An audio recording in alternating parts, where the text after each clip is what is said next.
They say leafy greens are the gold standard of healthy eating.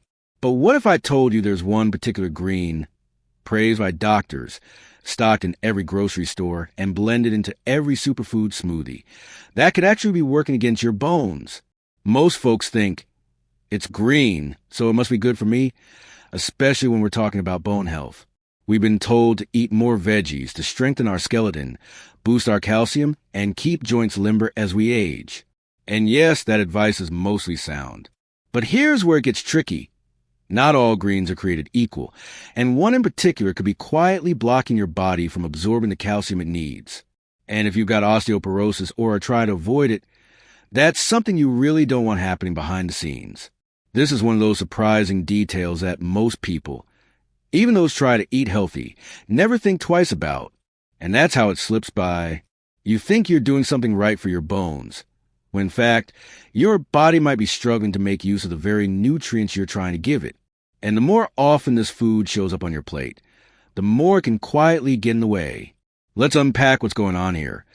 Why this one so-called healthy choice might need a second look if you're over 50 and worried about bone loss. If you care about protecting your bones naturally through nutrition, gentle habits, and everyday routines, you're in the right place. This channel is full of simple, helpful tips to take better care of your spine, your joints, and your strength, especially as we age. Go ahead and tap that subscribe button or follow along. We're all learning together. Now, before we go tossing out all our salad greens, let me be clear, leafy vegetables are still one of the best things we can eat. They're full of fiber, vitamins, and minerals that keep us going strong. But when it comes to bones, and especially when you're dealing with thinning bones, osteopenia, or osteoporosis, we need to be just a little more careful with which greens we put on our plate. Because as strange as it sounds, some of the healthiest looking greens might actually be stealing calcium from your bones before your body even has a chance to use it. Let me tell you how I first came across this. It started a few years back when my sister, who's in her early 60s, was told she had early-stage osteoporosis. Now, she's always been a clean eater. Lots of fruits and vegetables, lean protein, rarely touches sugar. She started piling more greens into her meals. Spinach smoothies in the morning, sautéed kale at lunch, big arugula salads at dinner. She thought she was doing everything right. And honestly, so did I. But here's what caught us off guard. At her next bone scan, her numbers didn't improve. In fact, her doctor said there was still gradual bone loss happening. That's when we started digging, not into the medicine cabinet, but into the kitchen. And that's where we discovered something not many people talk about, oxalates. Now, oxalates are natural compounds found in some plants, especially in certain leafy greens like spinach, beet greens, and Swiss chard. They aren't toxic in the scary sense, and most people digest small amounts without a problem. But here's the key thing.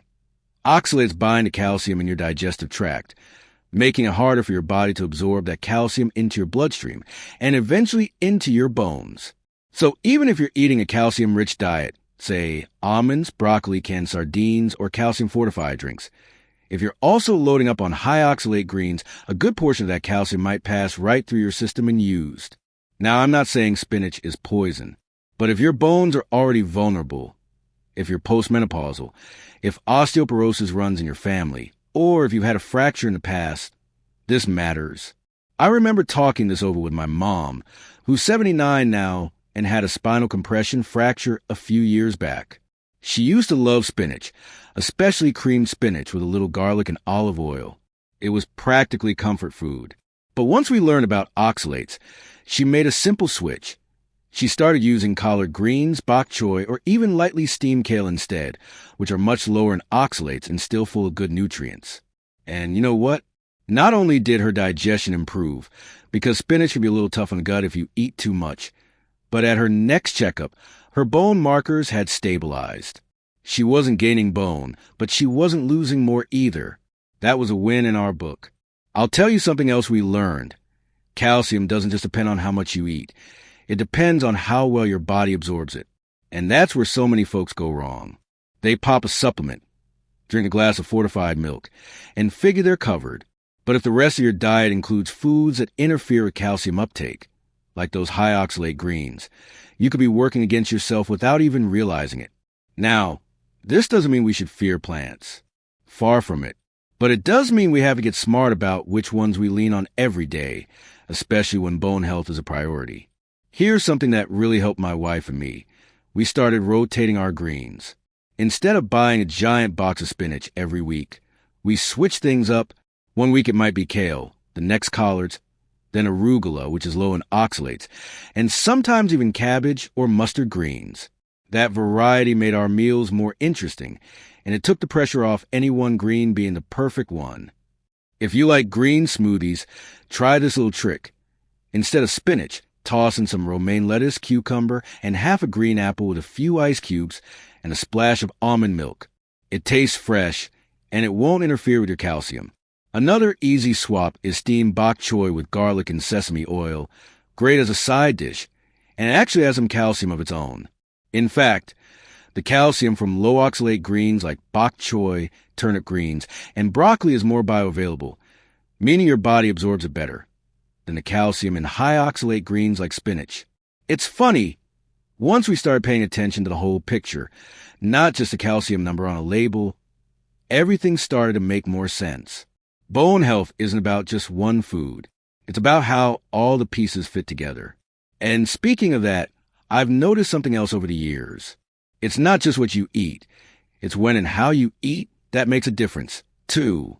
For example, if you're drinking coffee or tea with your meals, it can interfere a bit with calcium absorption, especially if you're taking a supplement.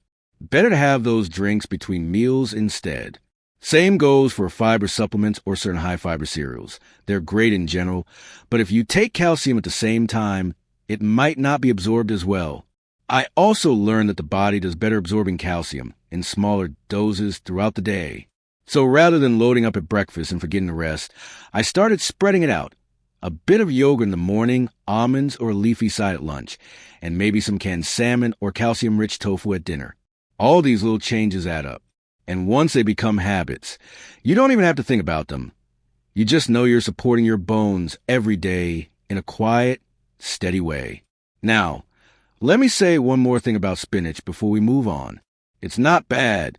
It's just not the best option if you're depending on it as your main vegetable day in and day out, while also trying to strengthen your bones. If you eat it occasionally in a mixed salad or once in a soup, it's fine. But if you're drinking green smoothies every day with 2 handfuls of raw spinach, that's worth rethinking. Same goes for beet greens and Swiss chard. Beautiful, colorful, nutrient-packed, but very high in oxalates. Best enjoyed in moderation. And if you're someone who already has kidney stones or is prone to them, your doctor may have already warned you about oxalates. That's because oxalates can combine with calcium to form those painful stones. So when people with both osteoporosis and kidney stones turn to spinach for health, they might be doubling the risk without realizing it. Again, none of this is meant to scare you. It's just about being a bit wiser with the choices we make every day. When you grow up thinking green means good, it takes a little unlearning to realize that some greens in some situations aren't always the best match, especially when bones are involved. So here's what I tell friends and family now. Eat your greens. Just choose the ones that love your bones back. Steamed kale, collards, bok choy, arugula, turnip greens, even cabbage. These all give you plenty of bone-friendly benefits without getting in the way of calcium absorption. And keep things balanced. A bit of protein with every meal helps your bones, too. Vitamin D from a morning walk or a good quality supplement makes a big difference. And movement, gentle, weight-bearing movement like walking, tai chi, or light resistance bands. That's what keeps bones stimulated and strong. You don't have to overhaul your life. You just have to look at what you're already doing and tweak a few of the daily habits that might be quietly pulling you in the wrong direction.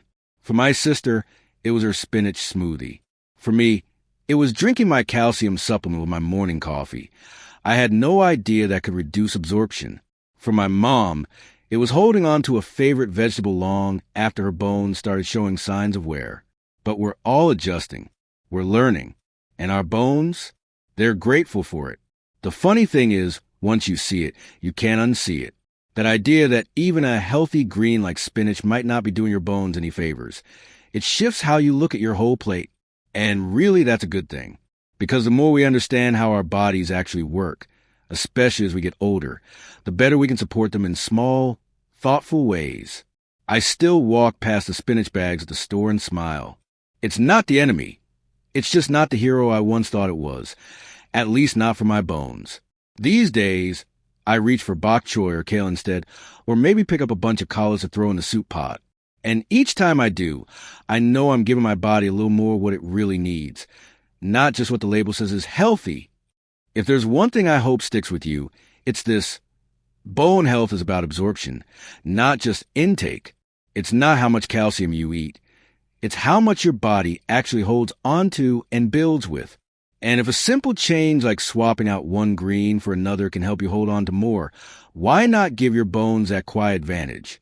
If this story reminded you of something in your own routine, a habit you held on to without thinking, a food you relied on without questioning, maybe this is a moment to take a second look, not out of fear, but out of care.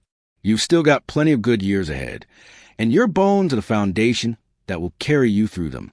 And if this video helped you, even just a little, I hope you'll pass it on to someone else, a friend, a parent, a neighbor who might be struggling with bone loss or just trying to eat better. Sometimes, it's the smallest pieces of information that make the biggest difference in someone's life. Take good care of your bones. They've been carrying you a long way, and they still have more to do